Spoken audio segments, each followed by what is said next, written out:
Hey guys, it's Ben the Coin Geek at Old Pueblo Coin in Tucson, Arizona. Thank you so much for being here today, where today's video is about peace dollars.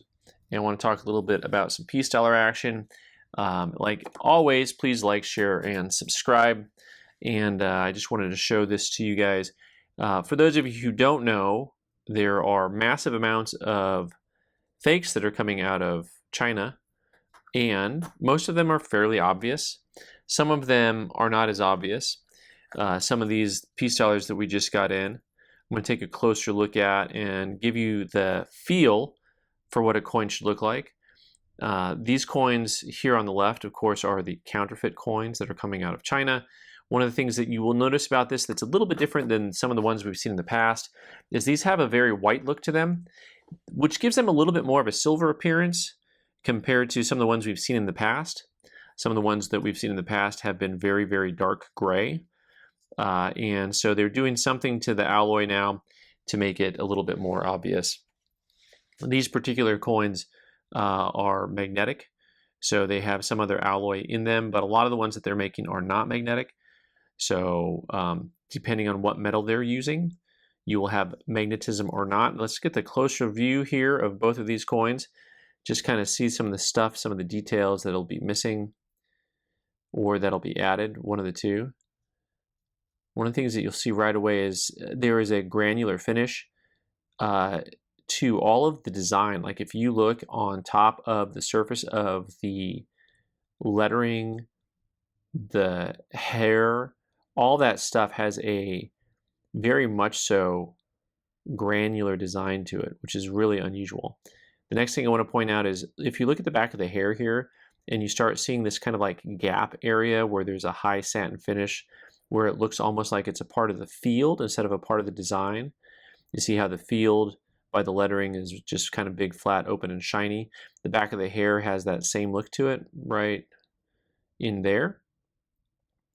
That is indicative of counterfeit coin in the way that it is missing detail, right? So as we look at the real coin here, one of the things that you will notice is that everything about the coin is a lot more sharp, more detailed. You see all the detail up in the hair here, even in the flat area by the jawline. Then you compare that to this, and it's kind of night and day, really.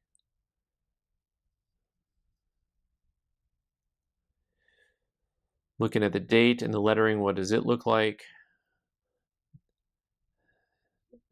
19-Dickety-Two. And once again, you see this really just kind of flat, mushy finish in the "In God We Trust," which is almost just an "En God We Trust." The eye is almost completely gone on this thing here. And one of the things you notice on these particular coins is that they're double-headed. That's what we call burying the lead.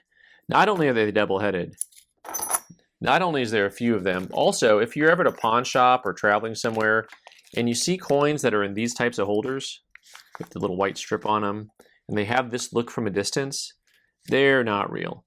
And so sometimes you'll see these at pawn shops, you'll see them at yard sales, you'll see them at like the swap meet, but lots of times you'll see coins like these as you travel overseas and you're somewhere where they have like a bazaar set up where everything's like tented and you're just local merchants, but really they're buying stuff that is not real with the intent to just kind of rip you off. I guess there's no other way of putting it on those.